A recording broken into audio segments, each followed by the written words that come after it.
우리 하나님 말씀 봅니다. 요한복음 16장 32절과 33절 두 절 말씀만 보겠습니다. 요한복음 16장 32절과 33절입니다. 요한복음 16장 32절 33절 두 절 말씀 우리 다 같이 한 목소리로 읽습니다. 보라, 너희가 다 각각 제 곳으로 흩어지고 나를 혼자 둘 때가 오나니 벌써 왔도다. 그러나 내가 혼자 있는 것이 아니라 아버지께서 나와 함께 계시느니라. 이것을 너희에게 이르는 것은 너희로 내 안에서 평안을 누리게 하려 함이라. 세상에서는 너희가 환난을 당하나 담대하라. 내가 세상을 이기었노라. 아멘. 어제 아침에 함께 나눈 말씀 기억하십니까?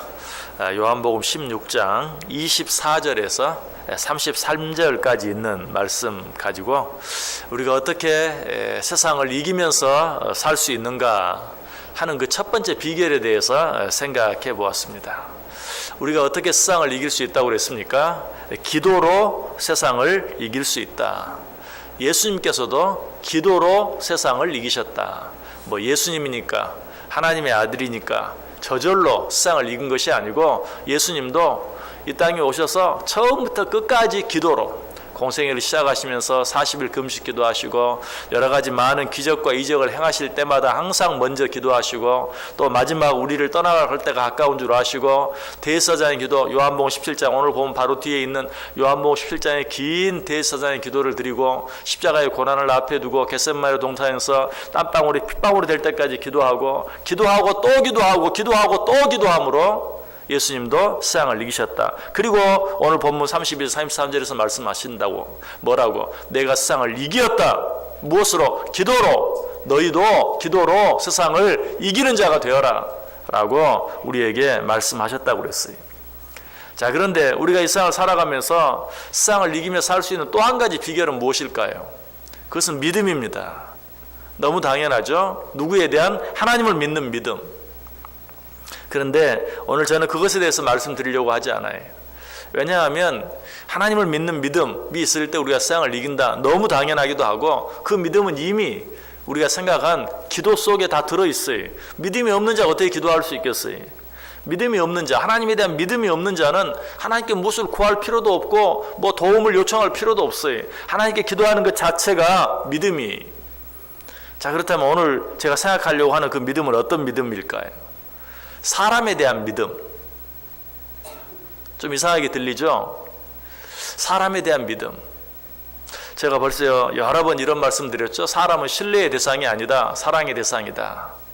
그렇다면 사람은 신뢰의 대상이 아니라고 했는데 어떻게 우리가 사람을 믿는 믿음으로 말미암아 세상을 이기며 살 수 있는가? 여기서 말하는 믿음, 이 사람에 대한 믿음, 이것은 하나님을 믿는 것처럼 우리가 사람을 신뢰하고 사람을 의지하는 것이 아니라 부족하고 연약한 사람을 믿어주는 믿음, 믿어주는 마음.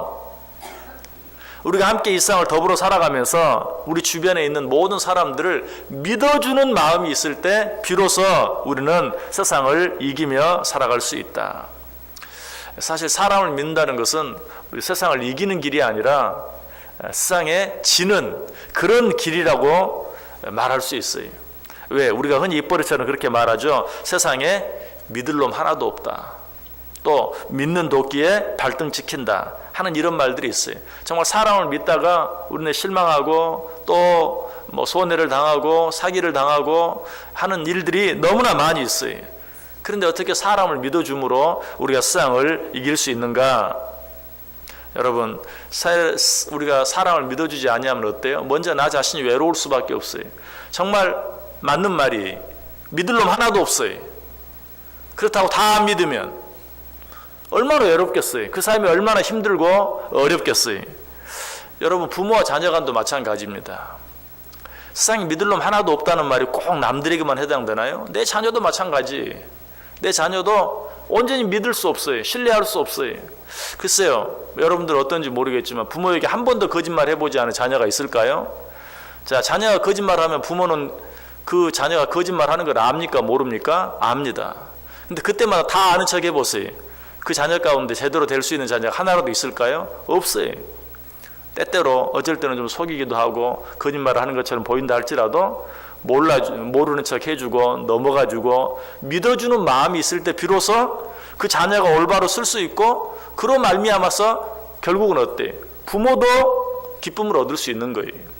실수할 때마다 지적하고 거짓말 할 때마다 지적하고 잘못할 때마다 지적하면 자녀는 자녀대로 망하고 부모도 부모대로 함께 망할 수밖에 없어요.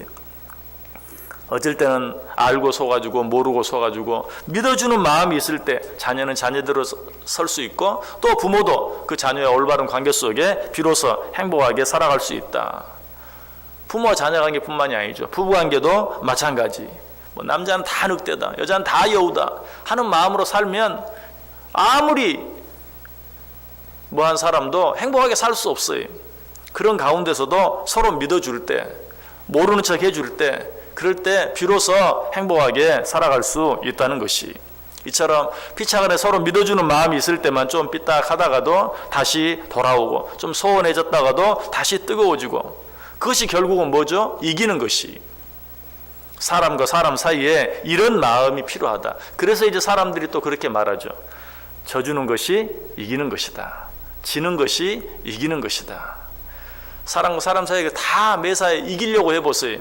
결국은 어때? 자기 혼자밖에 남지 않고 애터리가 되고, 결국은 그게 뭐예요? 지는 거예요. 모르는 척 해주고 또 믿어주고, 이렇게 할 때 비로소 서로 둥글둥글 하나가 되어 살아갈 수 있고, 그것이 결국은 이기는 것이다.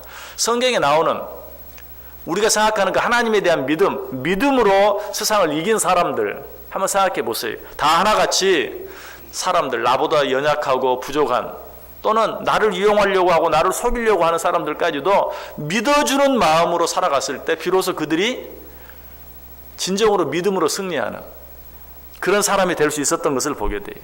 대표적인 사람이 누굽니까? 다윗. 누가 자기를 그렇게 힘들게 하고 자기를 죽이려 하고 괴롭게 하려고 했습니까? 사울이. 그럼에도 불구하고 다윗은 어땠습니까? 그 사울을 끝까지 믿어주었어요. 끝까지 믿어주었어요. 그로 말미암아 결국 사울이 다윗 앞에서 뭐라고 말합니까? 네가 나보다 더 옳도다. 네가 나보다 옳도다. 라고 그 앞에서 자기의 패배를 인정하죠. 오히려 다윗을 세워주는 그런 모습을 보게 돼요. 자기를 죽이려고 하는 사울을 다윗이 믿어주고 인정해 주었을 때 하나님께서 어때요? 그 다윗을 지켜주었어요. 하나님께서 그 다윗의 편이 되어 주었어요. 우리가 진정으로 하나님을 믿는다는 것이 그런 것이, 사람을 믿어주는, 연약한 부족한 사람을 믿어주는 마음이 있을 때 하나님이 진정으로 내 편이 되어주시고 하나님께서 진정으로 나를 도와주신다. 예수님께서는 그런 방법으로 일상을 이기는 삶을 사셨어요.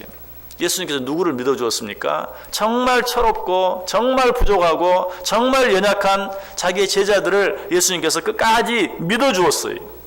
모든 사람이 그러하지만 예수님의 제자들 특별히 참 철이 없었어요. 정말 모자란 부분이 많았고 부족한 부분이 많았어요. 게다가 이기적이기까지 하고 욕심도 많고 자기들끼리 서로 더 높아지려고 하고, 예수님께서 다 설명을 했는데도 뒤에 가서는 엉뚱한 질문하고, 이것이 제자들의 모습이었어요.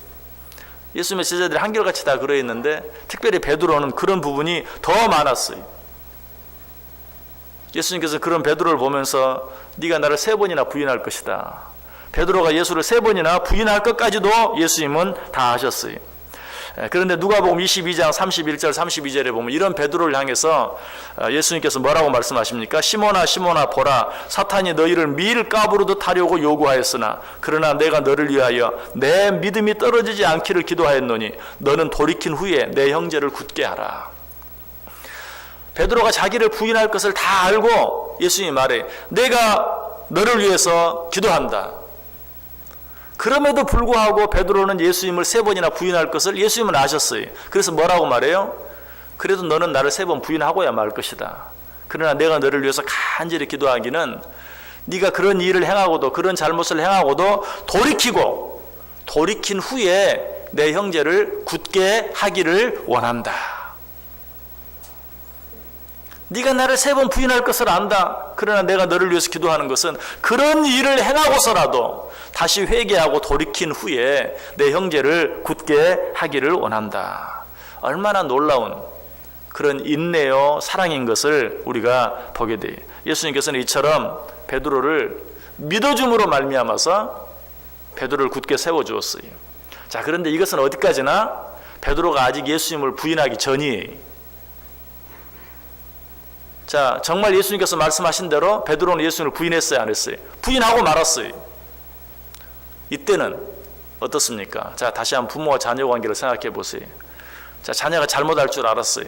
그래서 말합니다. 그래, 나는 그래도 너를 믿는다. 여러분, 그 말의 의미가 뭐죠? 절대 그러지 말라는 거죠. 이 아이가 잘못할 것 같아요. 그래서 부모가 미리 말하는 거예요. 나는 널 믿어. 나는 네가 절대로 그런 짓을 하지 않을 줄 믿는다. 그랬는데 그런 짓을 하고 말았어요. 그러면 어떻습니까? 그때는 화를 내고 매를 들고 때릴 수밖에 없죠. 자, 예수님께서 베드로에게 말했어요. 네가 나를 3번 부인할 것이다. 그럼에도 불구하고 나는 너를 믿는다. 그렇게 말을 했는데도 베드로가 진짜로 예수님을 3번 부인하고 말았어요. 여러분 같으면 뭐라고 말하겠어요? 어떻게 그럴 수가 있느냐?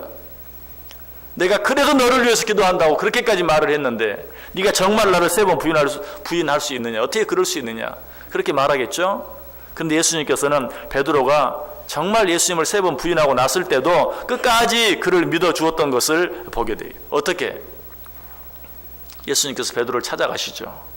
그리고 뭐라고 말하죠? 네가 나를 사랑하느냐? 내 양을 먹여라. 또 물으십니다. 네가 나를 사랑하느냐? 내 양을 쳐라. 한 번 더 물으시죠. 네가 나를 사랑하느냐? 내 양을 먹여라. 정말 자기를 3번이나 부인했는데도 불구하고 그렇게까지 이야기하고 내가 너를 위해 기도한다고 말하고 했는데도 예수를 한 번도 아니고 3번이나 부인한 그 베드로에게 예수님께서는 뭐라고 말해요? 3번이나 내가 너를 사랑한다. 내가 너를 사랑한다. 내가 너를 사랑한다. 그리고 나서는 어때요? 고기와 떡으로 잔뜩 배불리 먹이시는 그런 모습 우리가 보게 돼요. 그야말로 미운 놈 떡 하나 더 주는 그런 모습이 예수님께서 예수님의 제자 베드로를 그렇게 믿어주었어요. 그리고 나서 뭐라고 말씀합니까? 내가 너를 사랑한다. 내가 너를 사랑한다. 내가 너를 사랑한다. 내 양을 먹여라. 내 양을 쳐라. 내 양을 먹여라. 그리고 나서 예수님께서 뭐라고 말해요?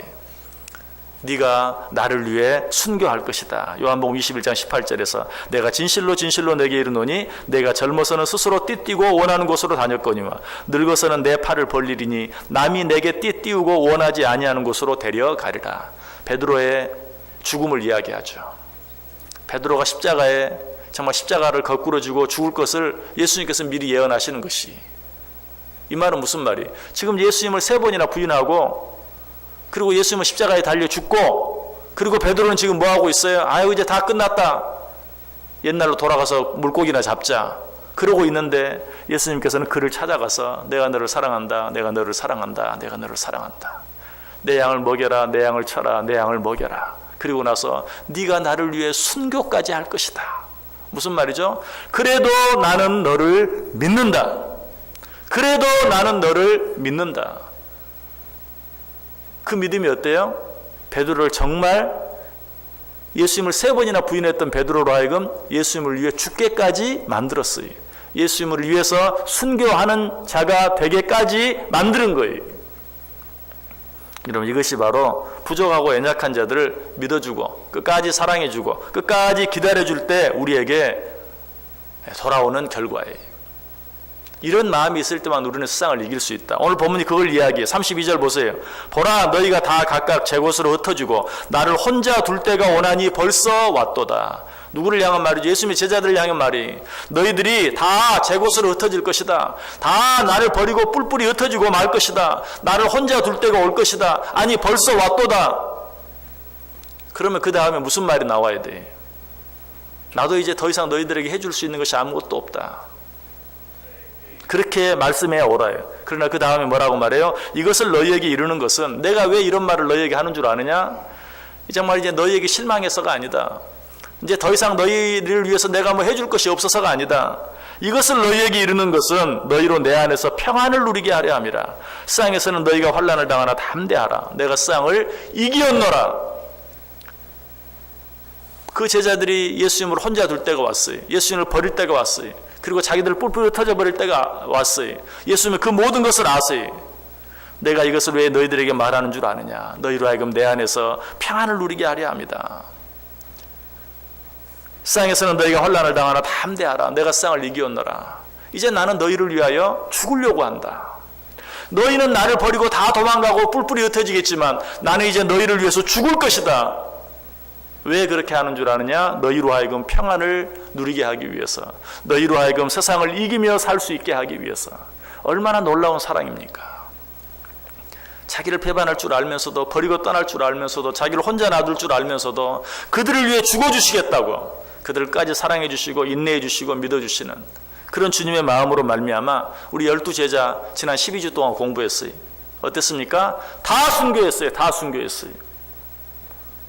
가룟 유다 하나 빼고, 요한 빼고. 요한은 왜? 늦게까지 예수님의 어머니 모시고 늦게까지 성경 많은 것을 기록하고, 이 두 사람 빼고는 모두가 예수님을 위해 죽었어요.